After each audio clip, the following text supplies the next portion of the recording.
Olá pessoal, tudo bem? Vamos retornar então à nossa fisiologia sanguínea quando a gente fala de leucócitos e chegou então o momento de nós conversarmos um pouquinho sobre esses anticorpos. E se vamos falar de anticorpos, vamos falar de uma imunidade mediada pelas células B. E aí lembrem que nós vamos formar os clones, que é um grupo de linfócitos que são específicos para determinado antígeno, porque o antígeno vai ter que se ligar a esse receptor extremamente específico desta célula. Então vejam como a coisa funciona. Nós temos uma resposta imune primária, ou seja, na primeira exposição desse antígeno às nossas células, vai haver uma grande produção desses clones. E esses clones vão formar, então, lembrem que esses clones aqui, essas células B, podem, então, se tornarem plasmócitos, e esses plasmócitos vão secretar muitos anticorpos, além de várias células efetoras. Bom, e a partir daqui nós vamos ter também a formação das células de memória. Dessa forma, gente, nós vamos ter uma magnitude menor porque o corpo ele ainda não encontrou o antígeno previamente. Então, a resposta imune numa primeira apresentação a esse antígeno é baixinha. Mas logo em seguida, quando nós passamos a ter uma resposta imune secundária, ou quando nós nos expusemos pela segunda ou outras vezes a determinado antígeno, existe uma resposta muito rápida das células. Primeiro, porque nós temos a célula de memória que vão permanecer ativas a partir da primeira exposição.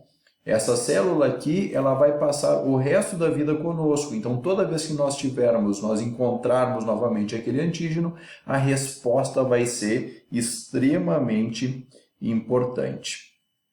Então, vejam aqui que nós temos uma outra forma de ver, né? Então, essa exposição clonal, ela passa a ser aprimorada por linfócitos que carregam uma memória molecular da primeira exposição. Então, aqui nós temos uma primeira exposição e passamos a ter essa memória. Então, assim, a produção desses anticorpos, ele vai alcançar, a partir de uma segunda exposição, respostas muito rápidas, muito intensas e muito importantes, defendendo o nosso corpo. Então, quando ocorre exposição ao mesmo antígeno, essas células de memória agem de forma mais rápida e intensa, formando os anticorpos necessários para atuar sobre esse antígeno, ok? Bom, gente, o que são os anticorpos? Os anticorpos, eles estão entre os primeiros fatores do sistema imune que foram descobertos. Eles são imunoglobulinas e representam cerca de 20% das proteínas do plasma.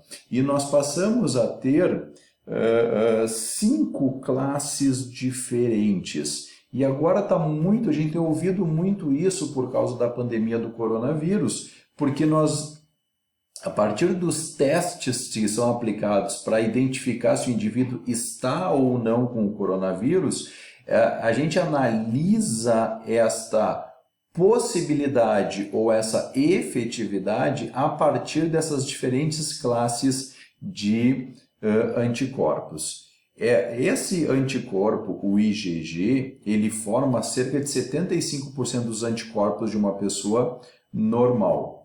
O IgE, ele tem uma pequena porcentagem e geralmente está envolvido em questões de alergias, enquanto que o IgM, ele é a grande parte dos anticorpos formados durante a resposta primária são desse tipo. Ele vai possuir 10 locais de ligação, sendo efetivos na proteção deste corpo. E esses anticorpos, gente, eles podem atuar de duas formas. Bom, antes disso, Vamos entender, aqui temos um antígeno, aqui nós temos na membrana sua ligação, e aqui nós temos o receptor no anticorpo, ok? Bom, então assim, como eu dizia antes, o anticorpo ele tem duas formas de ação. Primeiro, um ataque direto a esse invasor, ou ativação do sistema do complemento. Esse ataque direto ao invasor pode gerar, primeiro, aglutinação. Vai formar múltiplas partículas grandes, com antígenos em suas superfícies, como bactérias ou hemácias, e são unidas, elas se unem formando um grumo, por isso elas aglutinam. A segunda forma é a precipitação. O complexo molecular do antígeno solúvel, os anticorpos, vão ficar tão grandes que se tornam insolúveis e, consequentemente, acabam precipitando. A terceira forma é a neutralização. Os anticorpos vão cobrir os locais tóxicos do agente antigênico. E a quarta forma seria a lise. Esses anticorpos, que são muito potentes, vão atacar de modo direto as membranas dos agentes celulares, causando sua ruptura. E a outra forma, gente, é o sistema do complemento, essa ativação do sistema do complemento. Esse sistema do complemento, ele descreve cerca de 20 proteínas, e as principais vão de C1 a C9, a B e a D. E eles vão atuar com uma via clássica, que é muito semelhante ao que a gente viu antes, onde a gente pode ter fagocitose, lise, aglutinação, neutralização, mas quando a gente analisa esse processo, a gente vai ver que a cascata do complemento termina com a formação de um complexo de ataque à membrana. Então, esse grupo de proteínas lipossolúveis, eles vão se inserir à membrana celular do patógeno e de qualquer célula infectada por vírus e vão formar poros. Então, vejo aqui está a membrana deste patógeno. Esses poros, eles vão permitir a entrada de íons, a entrada de água por osmose. E a partir de então, com essa entrada, a célula começa a inchar até que ela se rompe e nós então conseguimos destruir o patógeno. Bom, quais são então finalmente as funções dos anticorpos? Primeiro, aqui está o anticorpo e aqui está o antígeno. O antígeno vai se ligar ao anticorpo. Quando houver esta ligação, nós vamos fazer ativação dos linfócitos B.